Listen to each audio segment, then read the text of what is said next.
Hi guys, Geoffrey here. In this video, I want to talk to you about the 5 stages of a relationship for you to understand which stage are you at very specifically. And understanding this is going to be very, very crucial because when you don't understand where you are, you're going to feel very overwhelmed and very lost and perplexed and confused about where you are in your relationship, why it's breaking down, etc.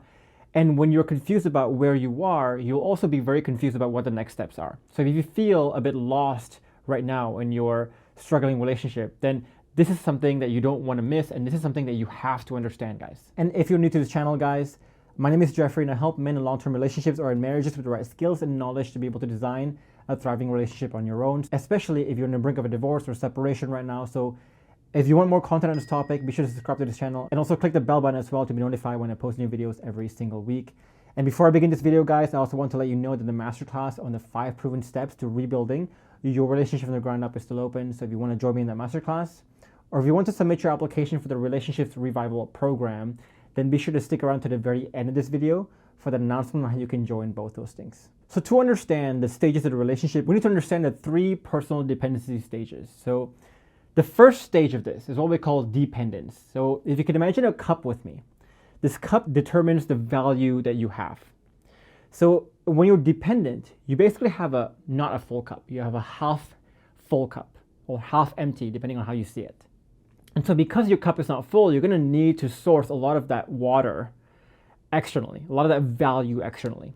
And this can manifest itself in neediness or desperation, for example. And this neediness and desperation can come in a very passive form where you just like tend to stonewall and go away very quickly. Or it can be in a very active form where you're trying to be actively manipulative to people, manipulate people, lie, cheat, and steal to basically get what you want. This is when you need your partner, for example, external things to feel happy, to survive. Or if you're right now trying to save your relationship and you're trying to save the relationship out of need and not really wanting. And those are 2 very, very big differences there. Now, the funny thing about people who are in a very dependent state, though, is that they often conflate their neediness with actual good behavior. So, for example, they mistake their dependency, their clinginess, with them caring for their partner. They play basically a lot of victim mindset, a lot of fundamental attribution error. And we made some videos on the victim mindset and fundamental attribution error, so you can click the link down below or above my head right now to watch those videos if you want to learn more about that. And which is why sometimes people who are dependent, they don't see just how dependent they are. They stay stuck in that stage of dependence. Now, once you graduate from that, phase 2 is what we call selfish independence. And this is when you have the cup again. You have now learned to fill up your own cup. So you can create value for yourself. But because your cup is not overflowing yet, you're still seeing life in a very selfish way because you're scared if people take away the water from my cup, then I won't have a full cup anymore. And this can manifest itself in a lot of ways. So the one way it can manifest itself is in toxic masculinity. So we made a video about this and how a lot of toxic masculine traits and behaviors who think they're so high value, they're actually not as high value as they think. So if you want to watch that video, click the link above my head, also down below this video. But this is why people in this state, they always are doing things for themselves really and not really for other people. They care more about elevating the self and not really about elevating other people. So these people are often very loud, they're very braggy, they're very showy, they always talk about themselves and how they're awesome, but they don't really do things to build other people up. You know, if you notice people in this stage too, they're always very obsessed with power struggles. Like if you look at toxic masculine culture, right, they're always talking about alpha, beta, I'm powerful, this makes me look powerful, this makes me look weak, etc. They're obsessed with the power struggles because they're obsessed with the fact that their cup is full, but they're so afraid, they feel so threatened of it being taken away. And you find that these people too, they take a lot of pride in the fact that their cup is full. They always brag about that. They always brag about how they can take care of themselves, they can be self-sustaining, etc. And they look down on people who are not self-sustaining. So people in this stage, they tend to misconstrue the fact that they have a full cup as an overflowing abundance cup. The truth is that their cup is not really abundant, it's just full to fill their own cup. For example, you can see this in how, toxic masculine people usually, they always think they're the best. They always think that they're the most valuable, the highest, etc. And they're always very stubborn too, and they mistake their stubbornness with their value and their capability. So if you ever try to coach like a toxic masculine person, for example, on giving them feedback, etc., you'll always be met with a lot of defensiveness and stubbornness, but they think their stubbornness is them being valuable because they're right. They're very competitive and they're very controlling, but they mistake that competitiveness and controllingness with masculinity, with healthy masculinity. Now, the third phase is what we call noble independence. And this is a stage when you have that cup again. But here, you don't only have enough water to fill your own cup, but your cup is now overflowing. So you're in a very abundant state right now. And people in this stage, usually because their cup is overflowing, they're actively looking for another cup to fill. So these people usually have a very innate desire, a very strong innate desire to actually help others, to lead. And these are where true leaders are at. So they tend to focus on goals and dreams and visions that are very self-actualized. So going bigger than themselves, than benefiting themselves. So they do a lot of like charity work. They do a lot of like coaching work even, where they try to help as many people as they can.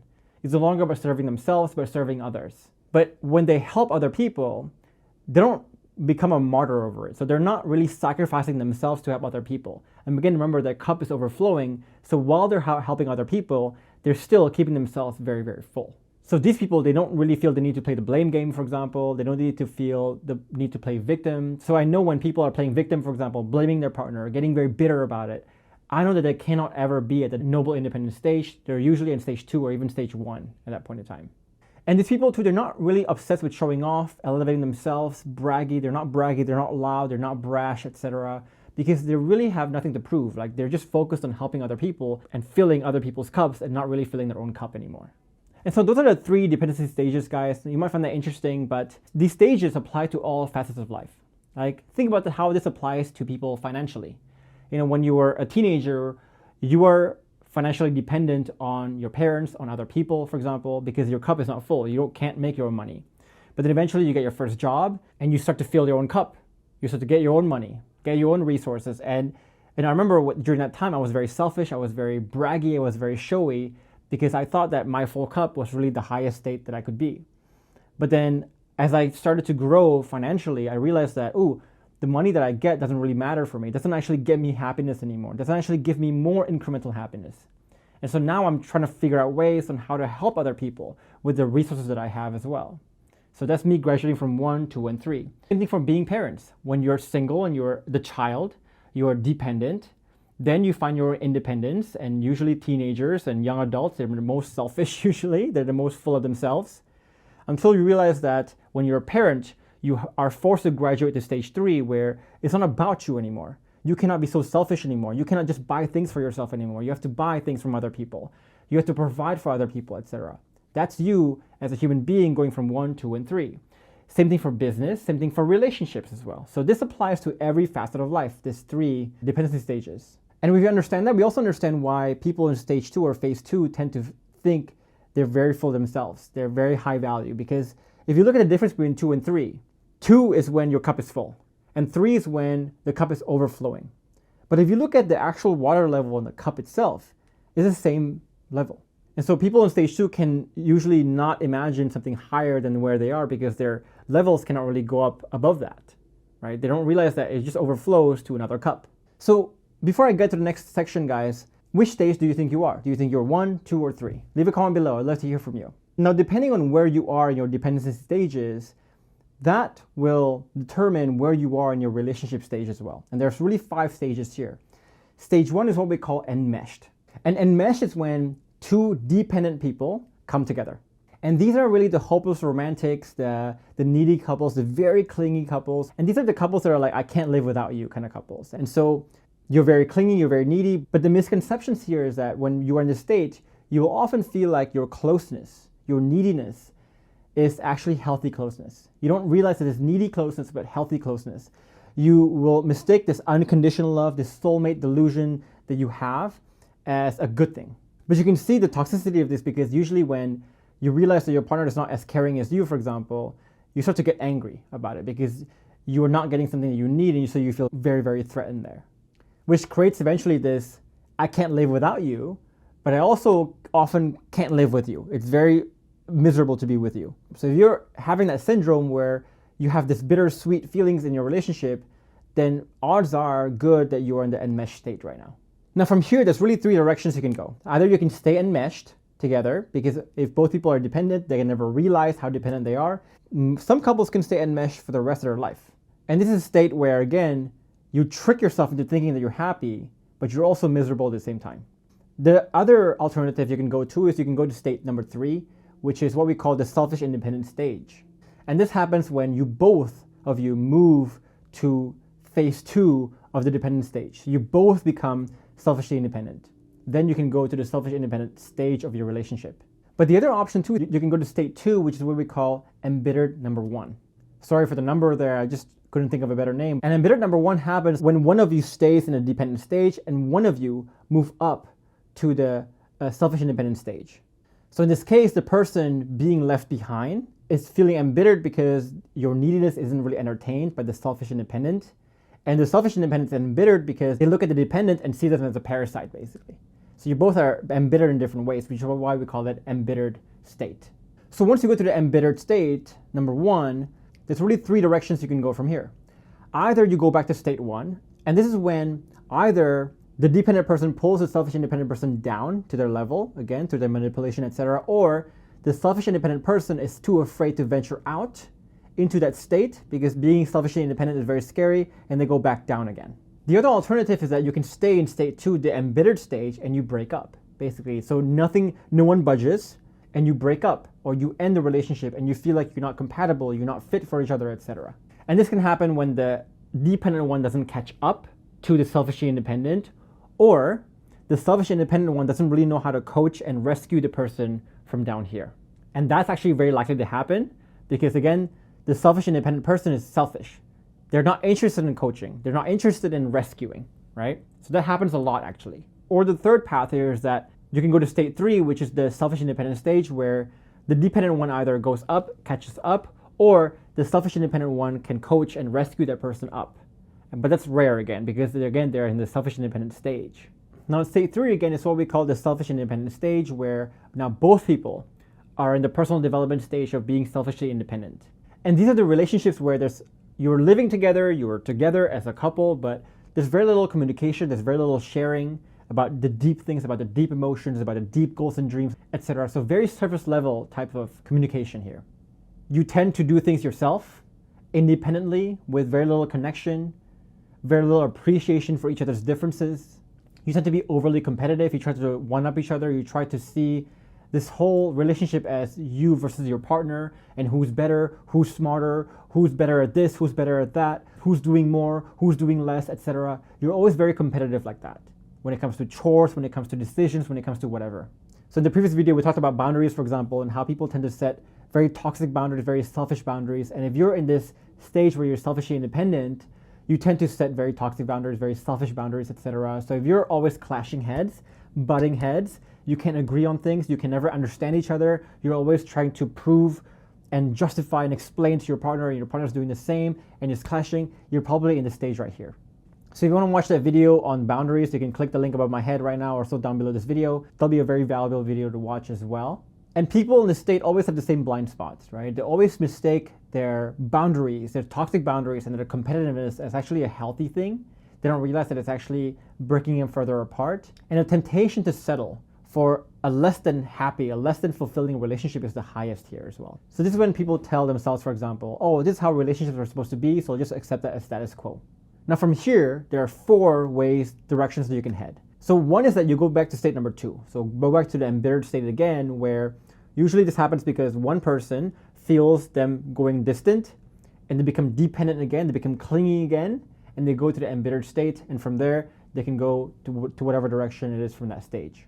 The other alternative is you can go to state number 4, which is what we call embittered number 2. And embittered number 2 happens when one person in the selfishly independent stage moves up to noble independence, but the other stays down here. And here what happens is that the progressed one, the one in the noble independent stage, will feel very embittered because they look at the selfish one and goes, why are you being so selfish? Why are you being so competitive? Why are you being so toxic? And the selfish independent one becomes embittered too, because as this person's trying to coach this person, they're being very stubborn about it. For example, this person up here might be talking about how, hey, these toxic boundaries, this competitiveness may not be the way, and them with their stubborn, selfish independence cannot really take that, and they argue, and it creates bitterness on both sides. The other alternative is it goes to state number 5, which is you both become noble independent, and it goes to the interdependent stage. Or the other alternative too is that you stay in state 3, in the selfish independent stage, you guys grow more apart, you guys either settle for a bad relationship, or you guys break apart when you realize that you guys are kind of growing apart here. Now if you're in state number 4, the embittered number 2, then there's really 3 directions here. Either you can go back to state number 3. This is when the selfish independent pulls the noble independence down. That's very rare because the noble independence is at a very much different state where it's not easily pulled down. You can stay in state number 4 when the selfish independent person is very stubborn. That happens very, very often because they are stubborn. Or you can go to state 5, which is when you become both interdependent here. Now, state 5 is again when you're mutually interdependent. So this is when you both have reached that noble independent stage. And this is really the ideal state in a relationship where you both are aligning goals together, where both your cups are overflowing. The relationship becomes more like a team. You're going towards the same goals now, and you're mutually also supporting each other here. So this is not the relationship that is you versus me anymore, but you and me versus the problem, versus the goals, versus the vision, etc. This is I better myself for you, and you better yourself for me. You are here together, but as separate people. So you respect the fact that you are still separate beings with separate desires, preferences, etc. And you respect those differences, but you also are realizing that you come together as a whole to create a better symphony of differences here. Here you also transcend that power struggle, that competitiveness of let me show you how I'm better. You don't really need to play victim anymore. You don't really need to blame your partner anymore. And the conversations here, interactions here become a lot more constructive, not destructive anymore. So from here, if you're in state 5, it's really hard to break apart the relationship now, unless either of you relapse to the lower stages, but usually it doesn't happen because noble independence, usually they can keep themselves there. So if you look at these 5 stages, I know that was an adventure I took you guys on. Which stage are you guys? What do you think? Comment below. I'd love to hear from you. Now the thing about this is that, people in stages 1, 3, and 5 of the relationship stages, they're not going to be the ones watching my videos. Because if you're in stage 1, you're too dependent, you're too clingy to even notice it's a problem. And number 3, you're too selfishly independent and you're too stubborn about it, so you don't even know it's a problem.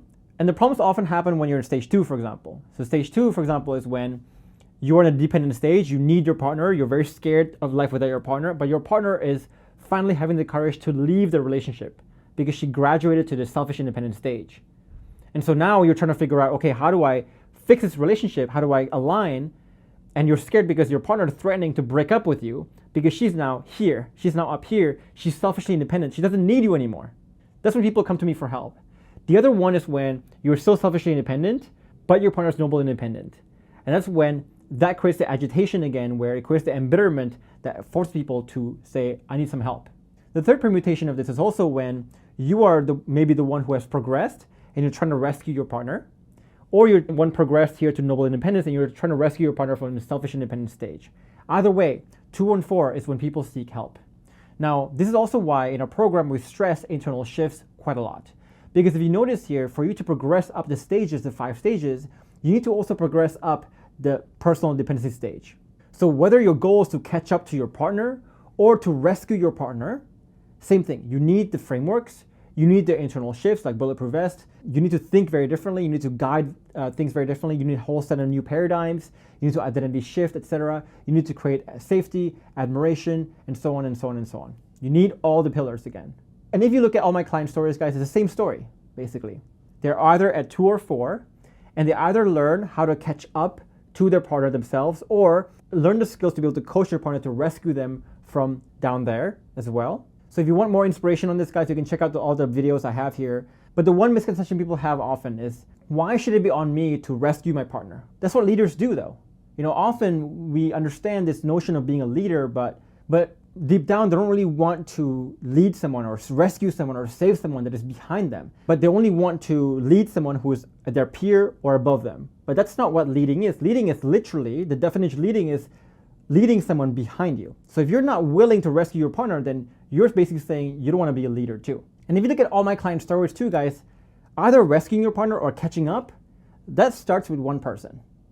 So if you want more inspiration, you can check out the links I have here to all my client stories. But if you want a program that teaches you all the deep details of the internal shifts, all the prerequisites, all the pillars that you need to actually either rescue yourself or rescue your partner, then you can check out the masterclass I have for you down below this video or above my head right now.